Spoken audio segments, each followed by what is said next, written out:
friends, and welcome to another episode of the Soul Path Podcast. Today's conversation is going to be an engaging exploration of the power of language. I'll be interviewing Canadian musician and philosopher Sean Laframboise as he shares his insights on the power of language, really breaking down our perceptions, our projections, and exposing the reactionary patterns that cause us to get lost in thought. So lots of good stuff here, guys, digging into language as it relates to personal growth, what self-improvement actually means and what it doesn't mean, and how our subjective expressions really function through this playful role of ego. So lots of good stuff here. Let's go ahead and dive right in. I'll catch you on the back end. What instrument you play? You a singer, you a player, or what? Well, I was backup singer, drummer. Okay. The other guys had hair. I didn't have hair. So it was quite the hair metal band. But we play with a lot of bands, big shows. Got to hang out with Iron Maiden in Quebec City halfway through our tour. And yeah, it was good times. Met a lot of people, did videos. Yeah. Meet people from all over the country, and you just get different experiences in at all times. And just the way people are, the way they talk to you and such. It's an eye opener. I can only imagine. Very good people all along. So, yeah, I play music myself. And I've played around, I play gigs and all that, but nothing big time. You know what I mean? But just, I love making music and having fun like that too. So it's right on. Yeah, it's a good way of expressing yourself, getting your creativity out. It's a good way of using language as we were talking about earlier. So yeah, I look forward to diving into that too, deep dive, because language is super duper powerful. Yes. I find though, for the music part of it, that it's, I love to sing. I'm a karaoke king, man. That's how I met my wife, singing karaoke on New Year's Eve. Oh, nice. But when I play, I have my stage is like my business card, my music card is Cool Hand Acoustics, like Cool Hand Luke, going to get your mind right? And I play with a looper. And so I'll just start tapping and I'll start playing and just getting down. And I find that I can feel the vibe of the crowd, right? And it ebbs and flows, the energy. And that just translates through me. You know what I mean? It's a nonverbal communication in that way. It's kind of like this dance with the crowd. Absolutely. You can feel it off of like just looking at a peripheral of your eye, just something going, you're like all smiling, pumping. You're like, oh, that's what it felt off that. And just the way you're moving, like, all your emotion and all that, it just transforms into them. There's like, wow, that person is really feeling it. Like it transforms into them as well, and how their mood's going to be with their creativity. Absolutely. Absolutely. But it's cool. You met your wife there. Yeah. You proposed to her on stage or what? What's that? Did you propose to her at a karaoke as well? Or what? No, actually, but I wrote her a song and I sung it to her in my birthday suit. So that was, I met her. Birthday suit, sweet. Yeah, dude. I met her. I mean, there's chicks all over, right? And I'm a young guy and I'm loving life. And I see her walk in the back of the bar and I'm like, just dumbstruck, right? I almost forgot my lines, finished belting it out. And I stumbled down to the table where she was at, back beating the guys off like flies, And I said, hey, listen, my name's Luke and I'm a little bit lit up right now, but I'd really like to talk to you when I'm sober. So if you give me your number, I'll call you tomorrow. And she did. And Sweet. The rest was history, dude. That's 15 years ago. That's awesome. Yeah. That's awesome. And then, later we were getting to know each other and all that. And I was kind of wild and rebellious and she was pretty grounded. And so there was a little bit of coming together. And then I had taken off. I'd gone back to Alaska. I wasn't sure. I was looking for commitment at that point. And at any rate, my time away, so I wrote a song. In our times apart, I stopped to search my heart. I took a look inside. That's when I realized, I don't hurt no more. Got so much love in store. Got plans to give it to the girl that I adore. And anyway, so I wrote this song. And one day we were at the apartment and I was like, this is it. I'm going to do it. I'm going to do it, man. I just stripped down butt ass naked and grabbed my guitar and walked in and belted it out. And she said yes. And anyway, it was a beautiful moment in life, man. Oh, man. Awesome. Well, cool. Sean, I'd like to know, how do you pronounce your last name? Laframboise. Laframboise. Yeah, that's close. Laframboise. It's French for the raspberry. The raspberry. Yeah. Redbeard. Yeah. Yeah. It works out perfect, eh? Yeah, I love it. They'll either call me Big Red or Raspberry. Okay. Yeah. Right on. Yeah. Well, hey, man, I'm super stoked to have you on the Soul Path podcast. I want to thank you for taking the time to be here, taking the courage to step up and join. I'm super pumped about this conversation. So I like to start out just by tossing out 3 quick questions. You can finish these 3 sentences, just kind of stream of thought. Life is, people are, I am. If you could just go with that, let it roll. Life is beautiful. People are loving. And what was the last one again? I am. I am Sean Laframboise. I love the way you say your name, man. That is awesome. Yeah, people are loving. That is a great perspective. I think it's so easy to get like jaded in today's day and age and cynical and all that kind of stuff. But people are loving, man. So you have this very positive worldview, and are you intentionally using that language on purpose, or has it always been your experience that people have been pretty loving? You just had an awesome experience like that. Well, it's always been my experience that people have been loving. It wasn't up until 2019 that the way I was using my language and such to see how we all commonly respond to each other and how we put ourselves into a projection and get other people to get themselves into a projection. So being the projection, we start to get our feelings all up in whatever feelings are going to be and think thoughts. So we start to take away this part of reality that's happening to us. So there's this part that we take away our love from ourselves. But when people are in their moment, their experience of the immediate, they're taking it in for themselves, answering for themselves. They love themselves. So therefore they go out and they love other people as well, the way they talk to other people. But this comes into this other part where we take it away from ourselves just by our use of language within projecting of to receiving life. So, but everybody is loving. Everybody does this. So we have an underlying connection of the same in our use of language where we love ourselves and we take it away from ourselves, and it's unintentional. We just don't know enough about this. Yeah. But I still treat people with unconditional about what's going on here, because I could encounter that with my perception and whatnot, and that's all on me. So it has nothing, it's to take it away from that individual. That's all on me. That's what I'm doing to myself. So it's, man, I am loving what I'm hearing. You are speaking my language. This is, it's like taking radical responsibility, right? We take radical responsibility for our own perception and projection. That's right.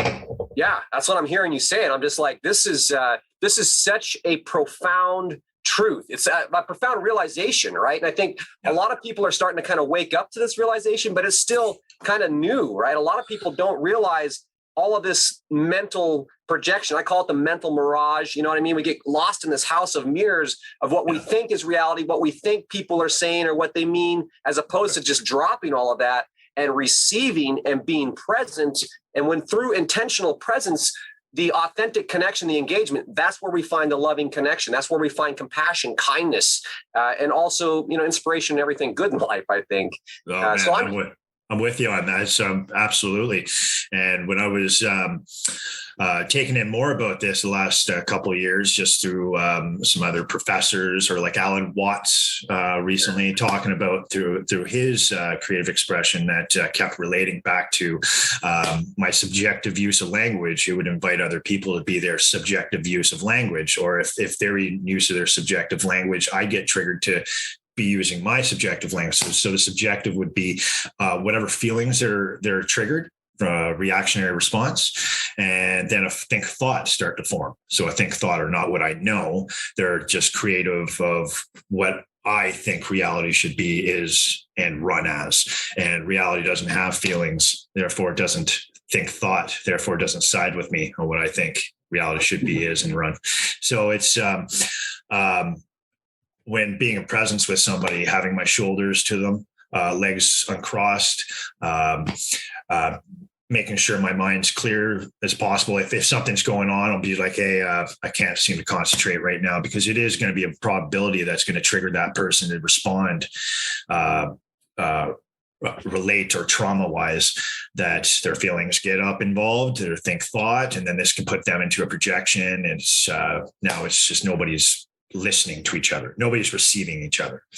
Yeah. So it's interesting for myself how coming into this, and part of this, I also I used to be on this Facebook page called Offensive Bastards, closed group, and we throw out memes. It was everybody with self-trauma, trauma response, just throwing stuff out there and things that were said.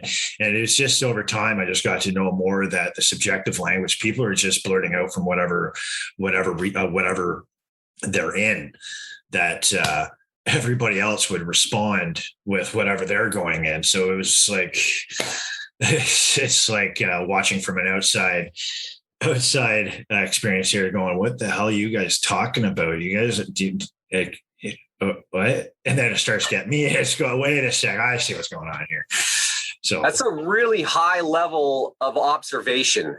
Just, from my perspective, to be able to kind of take a step back, elevate your own awareness to see what's going on, is it's a skill that can be developed. But I'm curious about how you got to that point. What was there, like a wake-up call, or was it like a long journey that led you to that point? What was life like before you had this insight into language and how it's creating all this illusion? Well, parts of that I can remember is the last Canadian elections. There was topics about our Charter of Rights coming up and freedom of speech, and I don't remember what my projections were about all in that, my opinion, assumption stuff. But anyways, I did go and check what was on the Charter of Rights, and parts of it were like no individual is to impose their opinions onto other individuals, religious or ideological. And just came back to seeing this, that woke me up to what I was saying to other people, and how other people were doing this. And then it just came a process. It's still a process of when we receive everything here, this is where the self-development comes in. It's just you start fluently going into this as you just take in the knowing more about what's happening around you. So this happened 2019 is what I can remember for that. And there's parts here I just don't remember. It just went on from there, and then the pandemic came in. Now, this is an interesting one because we go through this all the time, but the pandemic really showed on a mass level of trauma into self-trauma response. And when I say self-trauma, that's the projection. That's when we're not receiving anymore. We're only projecting what we think, thought, assumptions, faith, ideology. It's everything that's a derivative to what we think, thought, right, not what we know. So that's self-trauma. Right. Self-trauma. Very, very important distinction. What we think versus what we know. Yeah. That is a huge distinction. And just to back up for just a second, I think it's really interesting that it was the political atmosphere that kind of caused you to start to look at the language. What does this language mean? What is the language that I'm using? And this idea that, we had the right to free speech. I'm guessing the Charter is like the U.S. Constitution. Is that kind of an equivalent? Yeah. And so, in America, we've got the right to free speech, right? Well, and then all of a sudden, there's a lot of judgment about what is right speech and wrong speech, and this kind of stuff. Rhetorical restriction of speech. You shouldn't be able to say that because it might offend somebody. And then that kind of segues into, I believe that a politician is generally going to be a fairly fluent speaker. They're going to have that charisma and that ability to use words. I think that can also be taken to a whole nother level. The level of psyops, right? But the level of using language intentionally to influence and or manipulate the masses or the public at large. It's an impression upon my brain, and am I reacting to that right? Am I receiving and then projecting what I'm receiving without thought, right? Or you know what I'm saying, like the reactionary response, like you're talking about. And if I am, then I'm caught up into an illusion that's being cast by the people that are using the language or presenting that language. This is what I would call propaganda. And there is a great deal of propaganda. That's nothing new. It's been around for a really long time. But I think that the experience with recent elections across the globe, I would say, I mean, there's a game being played here. It's a pretty high level game. And then through the pandemic is a lot of people, if the language is preying upon certain innate human characteristics, right? The reaction to fear. And if I believe that somebody who is speaking different than me is a threat, or if I believe that somebody thinks different than me is a threat, then I'm going to see them as a threat. And through my perception or through my projection, I'm going to project onto them that they are threatening to me. And then what happens, right? Then all of a sudden we're in fight or flight. Like, we've got a threat here, man. You know what I mean? Like the blood recedes from the prefrontal cortex. We're operating from the root, the instinctual mind. I mean, all hell breaks loose because we literally cannot think clearly when we are caught up in that language, in that story, right? And then a heart attack happens. Yeah. I don't need an M16 to get you to kill yourself. I could just use my words. Yeah. Crazy, huh? The power of words. Yeah, it's verbal, nonverbal, like you were saying. But even that, I associate that when people do that, they're in a self-trauma mode. So whether if they're a politician or not, we all do the underlying the same. It's the overlying that's always creatively different. So what I like when this is happening, like you were saying, what I think, you're manipulating me and everything, and now I'm doing is my naming, my creative naming of you and what's going on is when I take this back, when I just take back and go, okay, I see this person, I perceive that this person is using their creative language. They're not being objective.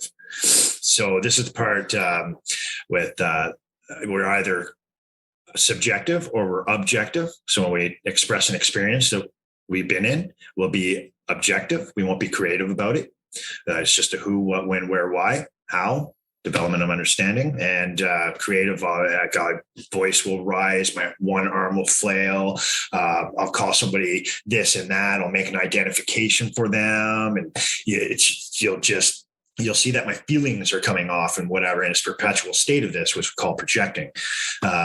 So that's where people put themselves into self-trauma, and this comes off with another person getting into themselves into a self-trauma. So that's politics individuals, they do the underlying the same here. It's but what I hear you say, if I'm hearing you correctly here, is that it, for you and for, I think, anyone wise enough to take a moment and slow down, it is coming back to that radical responsibility and seeing the humanity that's being reflected here. And there is this stuff going on. There is this language out there, but I still have the radical responsibility. I still have the ability. It's the freedom. It's empowerment that can't take that away from you. Yeah, exactly. You create it on your own, like at every moment. Like just smile right now, seeing your reactionary response. I can't take that away from you. Yeah. You could be smiling at this and fuck this guy. Well, but that's all I see. So like to say, oh, he's happy or what? No, I'd be, hey, Luke, how you feeling? Yeah. I feel excited by the conversation because I have had a lot of conversations, but very few conversations are this dynamic wherein what I hear you say resonates very strongly with my own interpretation of what's going on as far as the use of language, the power of language, and how important it is to understand that, because that's the root of empowerment. I think language is, somebody once asked me, Luke, where do you find focus? And I was thinking about, like, if you could just snap your fingers and be focused, that would be powerful, right? Because sometimes I get distracted and I'm bouncing around. If I could just, stay focused for a little bit, That'd be awesome. And as I was thinking about it, I didn't come up with the right answer, but what was eventually offered to me was that language is where we focus. And it's the words that we use and how we use them that allow us to focus our energy. Where the focus goes, the energy flows. Where the chi follows the yi in martial arts, right? And so I can use what I call the tool of intelligent inquiry, right? I can ask the right questions. When I ask a question, it leads my mind through language in the direction that I want to go. So I ask myself the question, what is real right now? Where is my awareness? You know what I mean? Where are my senses and all that kind of stuff? And it helps bring me back into the present moment. So I'm using language to get grounded and then opening my senses to expand beyond the language, if that makes sense. I don't know. Yeah, I can relate to that. It's like your reactionary response of like, oh, what's happening right now? And then if you're able to answer that immediately with the surroundings, reflection of memory, then that question's being answered. Sometimes people do that questioning, like you were saying, and they're like, oh, it must be this. Yeah, I think it's that. It's going to be this. They start wandering off into their think thought again, traveling off, and then they smashed their toe off the table and bled out and died. I don't know. People go in interesting ways when they're perpetually stuck in think thought. And so the radical taking in this question, I'll know more when I know more.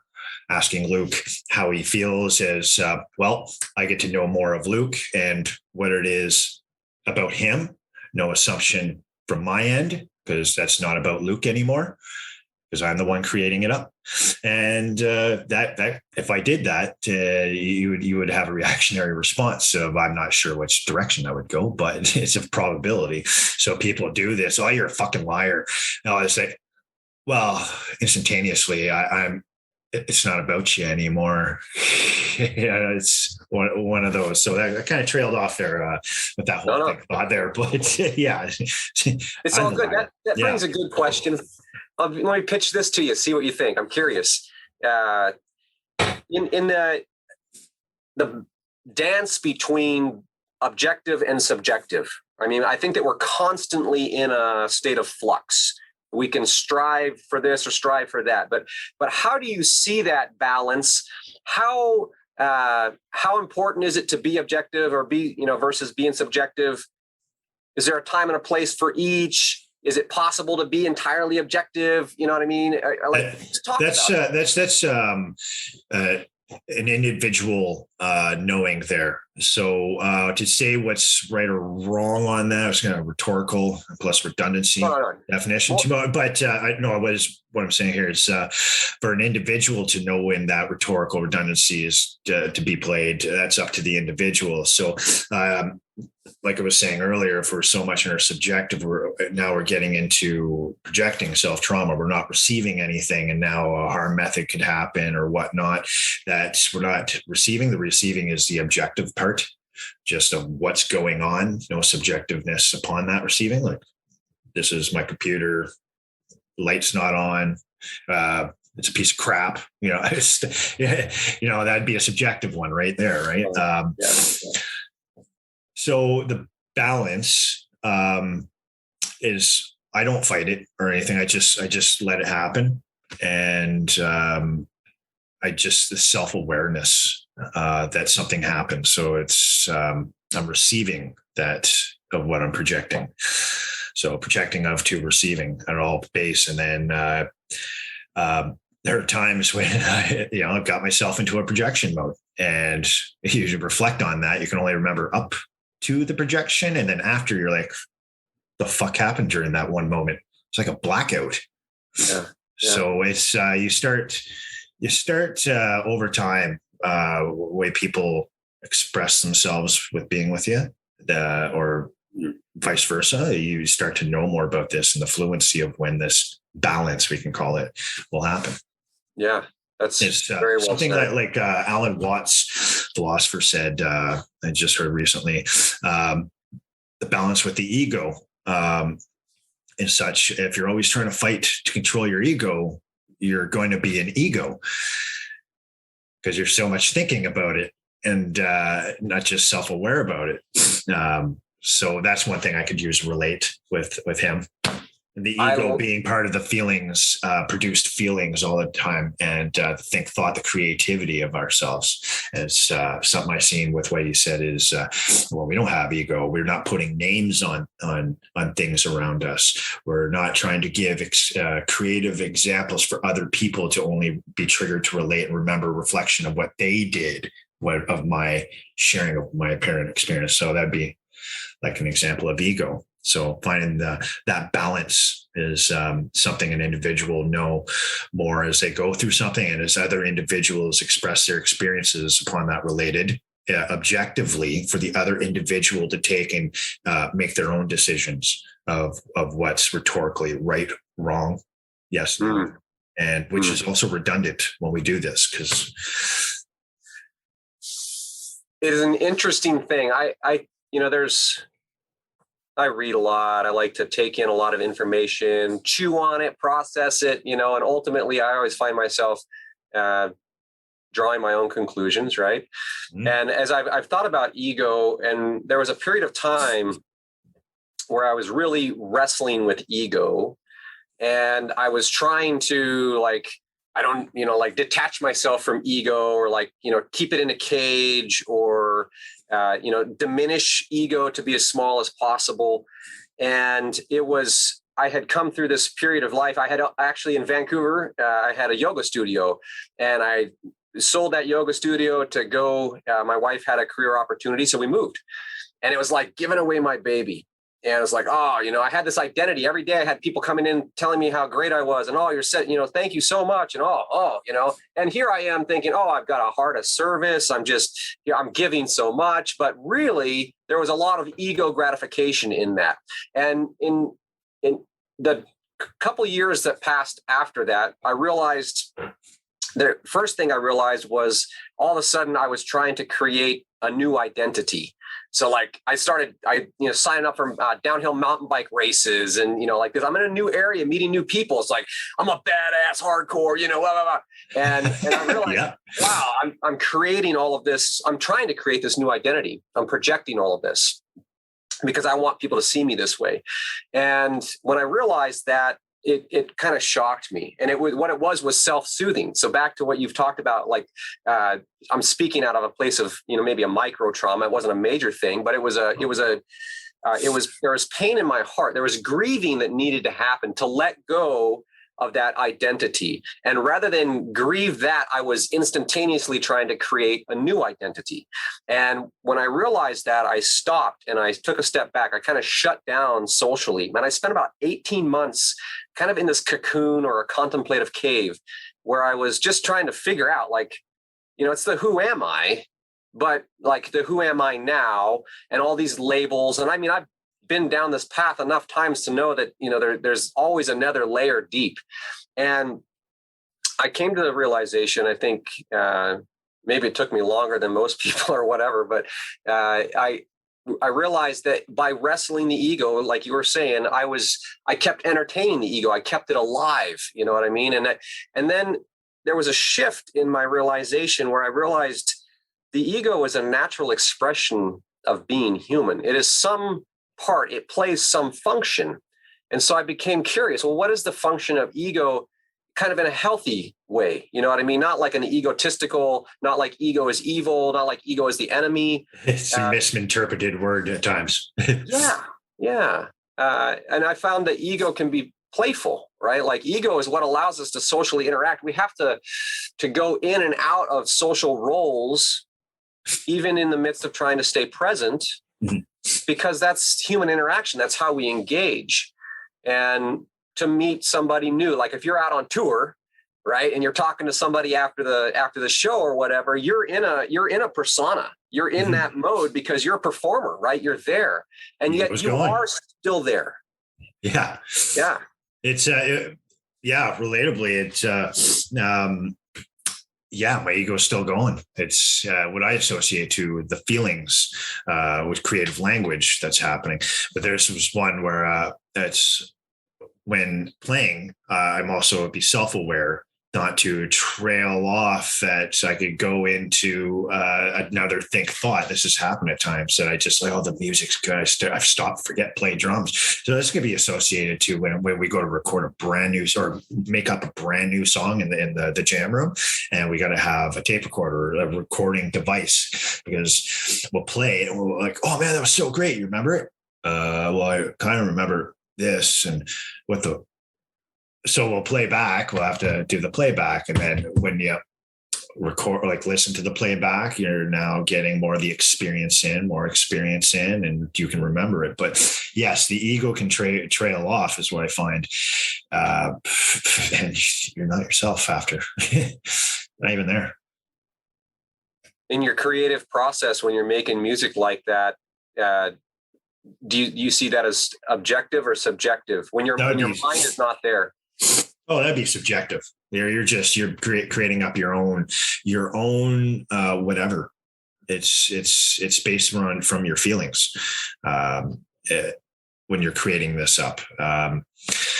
Eventually, when you go to listen after your creation, you're receiving it all. So you're taking it in, and you're like, oh, I did this. You can remember, do more remembering.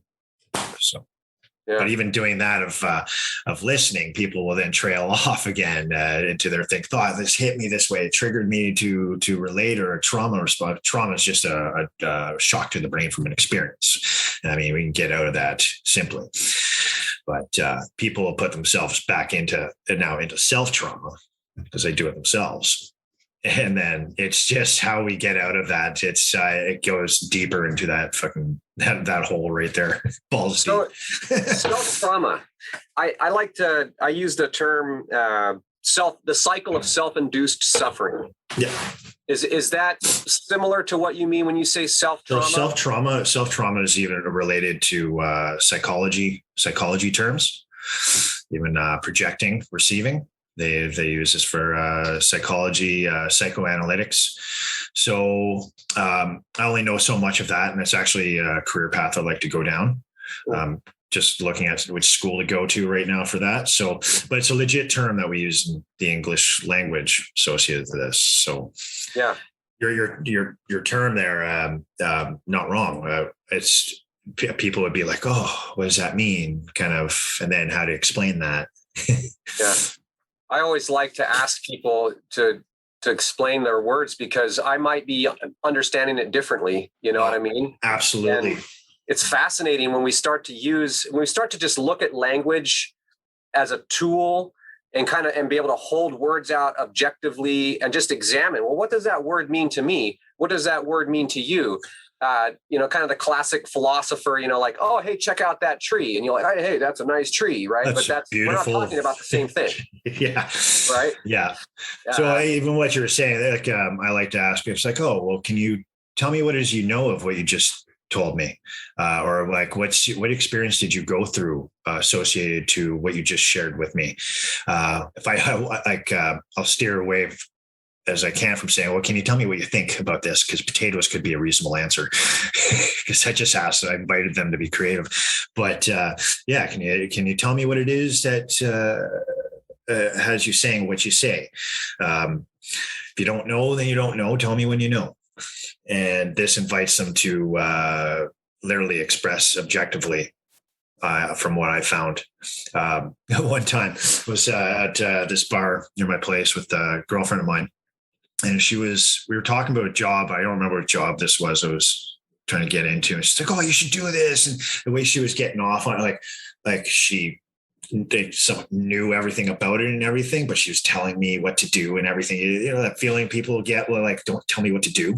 It was because of those rhetoricals. And so I was like, okay, well, can you tell me what you've been through on this? Well, my buddy's dad owns a shop. I really pissed off my ex-boyfriend. He's such a piece of shit. And and she went off. I'm like, okay. So I started using this formulated question of like the one I used, and people have used this. Their response is what I would put back into their receiving, because they were doing a projection That's all I can really say, but they'll either stop talking, their body will shift away from you, going like, what the fuck just happened here? Or they'll tell you about something that they're in self-trauma about, something they can associate this to. Or for probability, they'll just keep going into projection for whatever reason of that individual, which we all do the underlying the same of this. We all do it. But just asking those questions related to that individual and the experience they have been through and what they know does something to them. And even just not having my arms crossed, my arms to my side, all this. If I had my arms to my arms crossed and everything, you can tell me what you know. This is where the think overrides the knowing aspects. So I always try to be in receiving. Open is what we also call it, open body language. And for something here associated with that, but asking what they know of this, you get to know more of that individual and what it is are coming from, the experience associated with words. Like, what do you mean by that's so beautiful? I would like that. Like, where are you coming from? What did you experience? It's one of those. Very cool, man. I really like your questions. I was writing a couple of them down. It's so powerful to be able to engage at that level, to pull somebody out of the projection and just have them be present. And like you said, sometimes it's a shock to the system, like, oh, wow, I was lost in story. That those are the words that I use a lot of times when I hear you talk about projection. The words in my mind that I think I use most often are lost in story. And we've got a story up in the head, right? And so coming back to being present in what's real right now, I would like to transition the conversation just a little bit, if Absolutely, you will. Man. It's your world. I'm just living in it. Oh, yeah. Yeah. This is the Soul Path podcast, exploring the spiritual journey. And to me, language is a super powerful part of the personal journey, the spiritual journey, the elevation of awareness, etc. And because I believe in the path of self-directed evolution. Essentially, right, we can change and adapt ourselves intentionally, and we do this through the use of language. So with that kind of opening salvo, share whatever comes up that you feel like sharing, but where are you at on your spiritual journey, and how does the use of language relate to that? So I never considered myself spiritual before I got onto that page that we met up on. I just took in a lot of just relating factors of how people are expressing themselves. That some use the spirituality as in part with what you were saying for individualism, but also towards a higher being that they don't know it's there, but they get back to receiving themselves, going, I'm not going to think thoughts. So they're one with themselves of reality, or they'll have that, but I don't have a higher power being. So I spiritualism, that creative word, I associate with individualism. And that's where I got with that one. Yeah. So spiritualism, spirituality, those words relate back to self. Is that kind of how? Yeah. Yes. Yeah. Awesome. I would relate that back to myself. Yes. Self. Yeah. And definitely knowing more from that page, from other people's experiences, like talking about what it is that spiritualism means to them. Some have a higher power connect, but and some do not. That it's very individual connect, the inner spirit. We could also say it. Yeah. I don't. That's where I'm at with that right now. So I'm cool. So on the when I say the word self-directed evolution, how does that ring to you? How do those words land? What do you hear me saying in that? Okay, so my I would say it's you're changing your own self, your body's health, just to what's happening around you, and with the use of language, either break down or you start to transform along this meaning of life. Yeah. That the reality is giving you this to be healthy. Yeah. Yeah. It is amazing how our mind affects our body, right? Like you were saying, like the physical form, when I think about who am I think, well, I'm not just my physical body. You know what I mean? Like a bear could chew off my arm and I'd still be me. You know what I mean? And I'm not just my mental mind. I'm not just my thoughts. My thoughts change all the time. You know what I mean? I can change my thinking. You know what I mean? So I'm not just my thoughts. So, what is that element of me that is not my body, not my mind? That must be, for a lack of a better word, my soul, my spirit. That's, kind of how I come back to this place of spirituality, right? Right on. Okay. It's a loose That's term. how you, well, yeah, that's the way it relates to you. Yeah, it is a loose term, but because you just explained objectively what it is to you that you know of. So now I know. Yeah. And so from that point, the spiritual journey, the way that I see it is kind of like it's two things. It's self-discovery. It's going within to figure out who am I within all of this framework. And then also it's self-cultivation or self-directed evolution. And that's like the most exciting thing that I can think about, right? For me, it's like there is essentially limitless potential moving from this point forward. You know what I mean? There's an infinite number of decisions I could make, choices. Absolutely. We don't know that, right? Yeah. Sorry, chaos, you know what I mean? Like all that kind of stuff's happening, but it's can't predict the future. Ride. Yeah. Can't predict the future. You can't even predict what's going to happen in 5 minutes, Yeah. But just taking it in,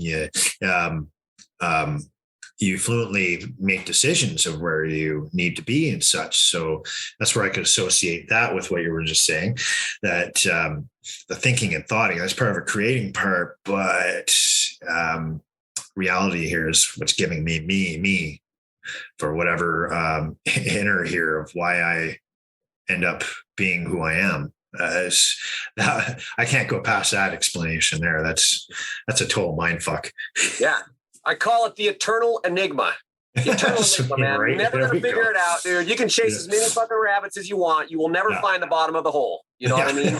Just keep asking why. Keep asking. I mean, come on. Yeah. Just keep crawling that hole. But it seems to be a part of the kind of the collective human experience throughout all of history. You've got people always trying to connect with something bigger than themselves is kind of the way I see it. And so, yes, we get religion, we get philosophy, we get this and that.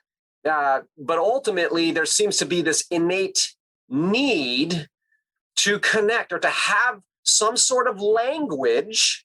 And this is where we come back to language, some sort of language that describes that connection, right? Like, how do we describe our connection with life itself? The essence of life itself. What does it mean to be alive? How would you describe that? What words do you like to use? Well, I'm born alone. I will die alone. In between that, reality gives me all the experiences for me to fluently me where I need to be. And as long as I'm answering to myself, I get to have all these things that are about me that develop and change throughout my whole time till I'm dead. And I also get to have the relationships in my life. So if I'm not answering to myself in between born alone, die alone, I don't have relationships. I don't have anything that life's given me to have my meaning of life. And therefore I could relate that with projecting, constant state of projecting what I think thought. So it's, I just, well, that one there, that's how I can answer that one. That's awesome. Yeah. It's a beautiful answer. I love your words. When I was a kid, I was above average kid, and everybody's like, oh, you're going to be a doctor someday, or you're going to be a lawyer someday. Like all this stuff. I'm like, nah, not my cup of tea. Right. And this is why I realized, I was about 8 years old. I realized I can learn anything that anybody's ever written in a book. I can. I got that. Like, I can get it. It might take me a little bit longer. I'm not Einstein, but I can get it. I can learn. And then, but someday I'm going to be dead in the dirt. So if I learn how to build rocket ships or whatever, why does that matter exactly? You know what I mean? So what really matters? What's the most important thing that I can learn about? And I decided about age 10 that the most important thing that I could learn about was me. And I had been introduced to meditation through martial arts. I alluded to that earlier. And so I was getting into this like inner contemplation and inner reflection. And, okay, fast forward over 30 years later, I'm still learning about me. You know what I mean? I think it's a lifelong journey. I've learned a lot, but I haven't learned anything at all. You know what I mean? Like there is something, I don't know if transcendental is the word. I think it gets misused sometimes. There's something that transcends our language, right? There's something that is beyond, it exceeds my mental capacity to comprehend. It exceeds my computational capacity, right? And when you know, you'll know. So it's that's the part right there when it was like, I'm at this point, and then it's like, what is going on? I need to try to explain this. Now as we're explaining something, we actually have no fucking clue what it is yet, and we'll use these words and everything to other people. They'll put them into a reactionary response, and that transcending as well, like the manipulation we're saying. Like, so I wanted to use this earlier, transcending. Anyways, somehow that works. You can transcend your thoughts to other people, like in a trauma method. So a lot of people are traumatized by being told what they should be and how they should do it. And we all get it, because that's something I've realized from that. Those people that would do that, or myself, if I do that to you, it's I'm not talking about you. It has nothing to do with you. So it's now I know it nothing to do with me. Of when somebody tells me what I should do, what it should be, and all this, that's all you transcending here. Of I don't know what you're talking about, bud. So this is my life. It's crazy, huh? It's crazy. I would use crazy for that. Crazy. People are crazy. That's one of my self-talk, right? Like I try to monitor what's going on in my mind as much as possible. What are the repetitive phrases that I see flying through? Where did that come from? And that kind of stuff. And one of the ones you said, people are loving, and that was so beautiful. People are loving. I believe that as well. And then of course there are other things that fly through my mind. And one of them is, people are crazy. I'm crazy. I'm crazy too. Yeah, I'm straight up. At times I've been called a lot of things in life. Sane was never one of them. You know what I mean? I have done some stupid shit. I've done some crazy stupid shit. And I've done just some straight up fun, crazy shit. But that's crazy awesome. Yeah, crazy awesome. Exactly. Wicked awesome. And it's fun like that. Moving in life as we grow up, you know what I mean? Like, and I'm still growing up, you know what I mean? I'm in my 40s. I'm growing up. You're not dead yet. Where does that path lead on personal growth? You know what I mean? Like, and this is back to the spiritual journey a little bit. If the spiritual journey, kind of lay it in there with personal growth, the more we know about ourselves, the more mature we become. The more mature we become, the more we actually get to engage and enjoy life, right? We're not so caught up in the think thought. We're more present. We're there. And so in all the, I can't say all, but in the spiritual traditions, most of the spiritual traditions, you see this a lot in the different groups, where, there are people that are like, they're like at the level of enlightenment, or they're like, they're pulling on this wisdom from people that are further down the path. Okay. I believe that language is a really integral part of personal growth. The elevation of awareness is contingent upon becoming aware of our thinking or of our language, right? Yeah. When you think about personal growth, kind of your own personal journey, you can strip away all the spiritualism stuff, let that aside for a second. But when you think about personal growth or spiritual growth and language, can you see emerging there? Or that's not a very good question. I apologize. That's okay. It's a question. Whether it's Okay. There you go. Yeah. But how do you see language playing into that? What would be a way in which you could use? Here's it. Have you ever heard of both? So I sorry, I sort of cut you off. Go for it. I feel I can actually answer this. So over time, do like reflecting memory, why I can remember certain faces telling me what they shared with me of the relatable experiences, like in a teaching manner. They did it objectively. Meaning this is what I did. A friend of mine showed me like this. Objective language. They weren't telling me what to do, which is subjective. So I noticed over time, I was able to do reflection of memory based upon being objective language here. Usually when we're all up in subjectiveness, something here can't seem to remember all the time. So when with the reflection of memory stuff, I can be trigger remember related experience with the experience I'm in immediately, and all that is related to each other. So you get to know more and develop an understanding phase. And this process, this cycle just continues till we're dead. It's develop understanding back to knowing more. So as long as I'm that of listening to you, receiving, I'll be able to remember this, and then I'll be able to do this fluent direction of what it is about me to go into this, what we call self-development or self-improvement, if we have to use creative word to relate that. But that's what's happening so far. Like just the way people have talked to me about their experiences, that I can remember it and then add on knowing more, that this and that. It never happened when I was pondering around, doing my think thoughts of, like this is how it should be, kind of creatively. So it was always the way other people would objectively share their experience, that I was able to retain that. And even at that, it's related to it. Like I do the same to other people, that I'm telling them exactly what I've done. They're able to remember it as well.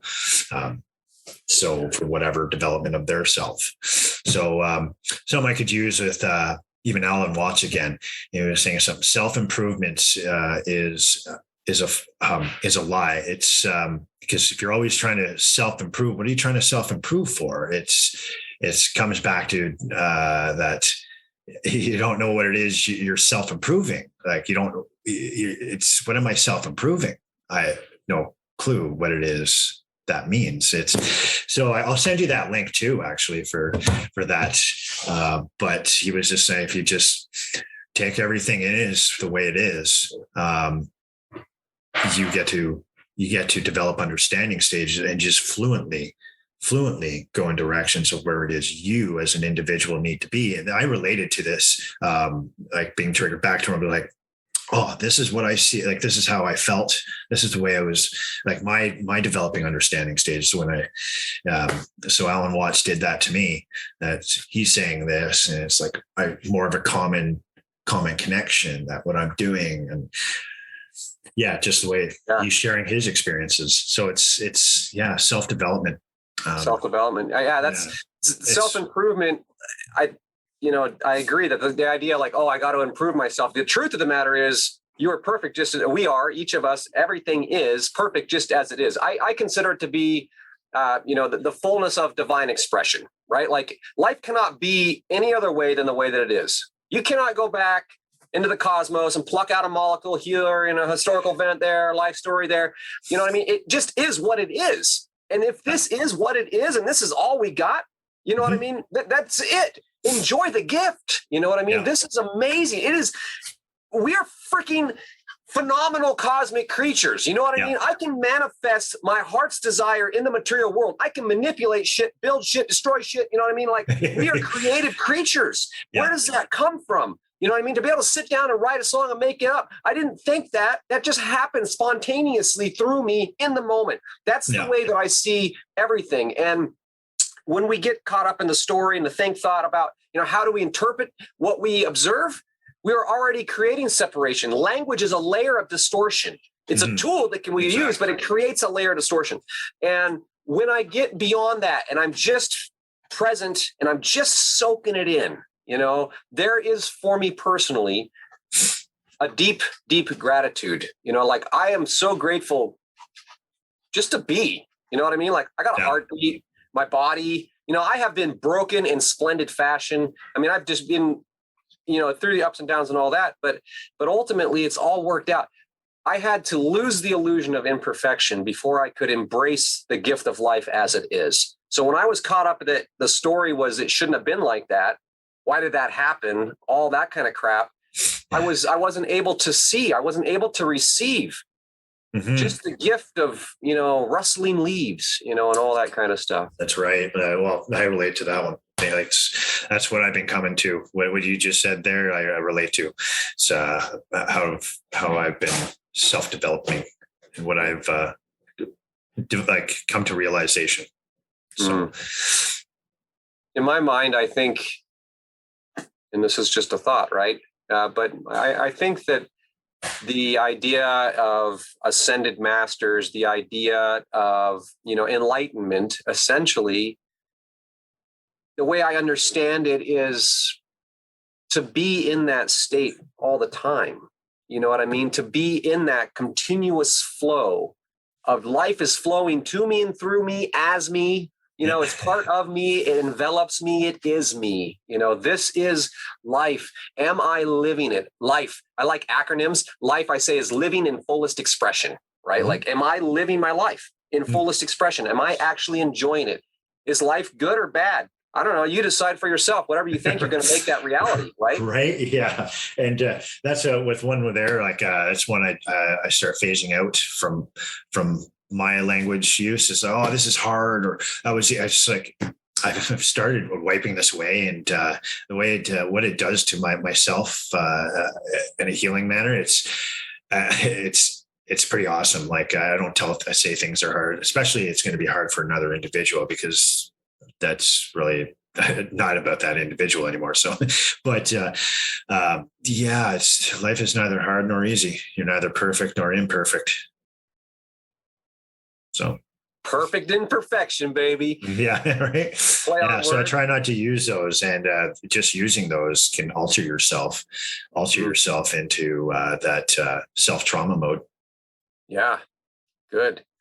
The cycle of self-induced suffering, self-trauma mode, is so much because we're caught up in our language, right? Like we're the language that we're using is causing harm to ourselves. That's right. We don't realize that, but when we do realize that, that's kind of a big deal. Like, wow, because I can change my language. Yeah. Now, are you familiar with NLP? It's neuro-linguistic programming. I've never heard that term. Okay. No, you might. I'm looking into getting into linguistics here for this, but that's interesting. LNP. Yeah. NLP. Yeah. NLP. Neuro-linguistic program. You'd probably have fun looking at that. I've only dabbled in it. I got a couple books on it, but it really talks about the patterns of language and the words that we use. And we have different modalities. Some people like to use language associated with sight. Some people like to use language associated with sound. That's my modality. Okay. The first thing if you asked me to describe something, I'd be talking about, I love to listen to the sound of the wind or the sound of the birds. Other people might be saying, I love this, I love that, I love the smell of this or the smell of that, right? And so I like that. All right. It dives into all of those layers of language. That's sweet. And it also lays out a technique. It's just a technique.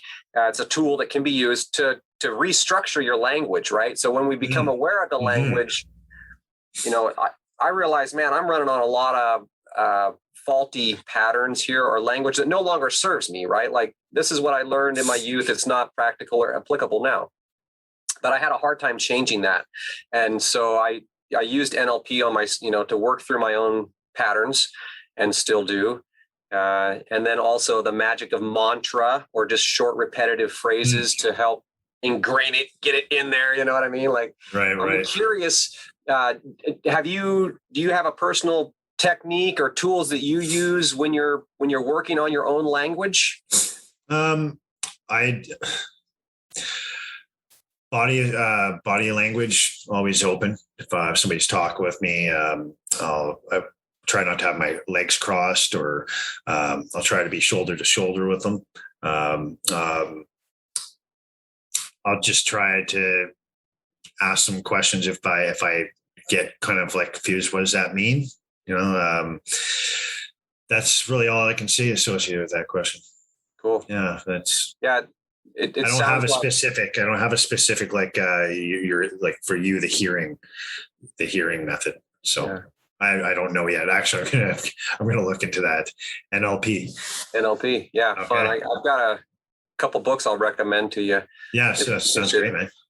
Tons of stuff out there, but yeah, it sounds to me when I hear you share like that, it's awareness, right? It's just being aware of what's going on, aware of your body language, aware of the other person's language, aware that maybe you can use a question to pull them out of story and into the moment.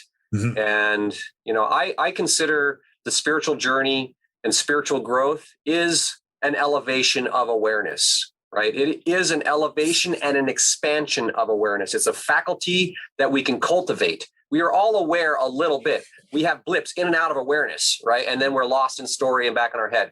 But if we can keep that awareness, right, then we have the ability to not just, it is individual, right? I have the ability to live my life in the most full way for me. But beyond that, I have the ability to be present for other people so I can have a more positive impact the more present I am, or the more aware that I am. Yeah. And I don't mean enlightened. I just mean like I'm more loving. Perfect word. Yeah. Yeah. I believe that the elevation of awareness, this is the solution to societal strife, right? We got, there's a lot of chaos in the world. How do we bring balance to that? I think that it's an elevation of awareness, and in this sense, that spiritual awareness is the antidote to political chaos. You know what I mean? Like we have to become aware that human beings are going to be human beings and do human things. You know what I mean? And we're not all going to agree on something. You try to get 6 people to agree on something, let alone 60 million people. You know what I mean? So where's the boundary about who gets to tell who what to do and what is authority anyway, and all this kind of stuff. But it requires another level of conversation. Right? Yeah. What's said is said, and just take it in. And life doesn't side with me on what I think and thought things should be and run as. So it's as equally onto another person. So it's just take it in and see what experience they've been in, and because that very well could help me through my life as well. As you never know when that's going to be useful. Sean, I really am grateful that you came on today, because it's just been a great conversation. And along the lines of, when we have a conversation, we're sharing something, it's amazing what people take away, you know what I mean? And your experience and journey with language, kind of awakening up to that, wow, you know what I mean? This is so powerful. And then how you've used it systematically in your life, I think it's really powerful. So I think a lot of people are going to get a lot out of this conversation. If somebody was like, dude, Sean is badass, I want to get connected with Sean, ask him some questions, listen to his music, look him up and buy him a beer. You know what I mean? Are you down with that? Is there a way? Yeah, I'm totally fine. Okay. I'm very personable. Awesome. Is it the kind of thing where somebody just looks you up on social media? Do you have a website or anything? Well, I'm just on Facebook, Sean Laframboise.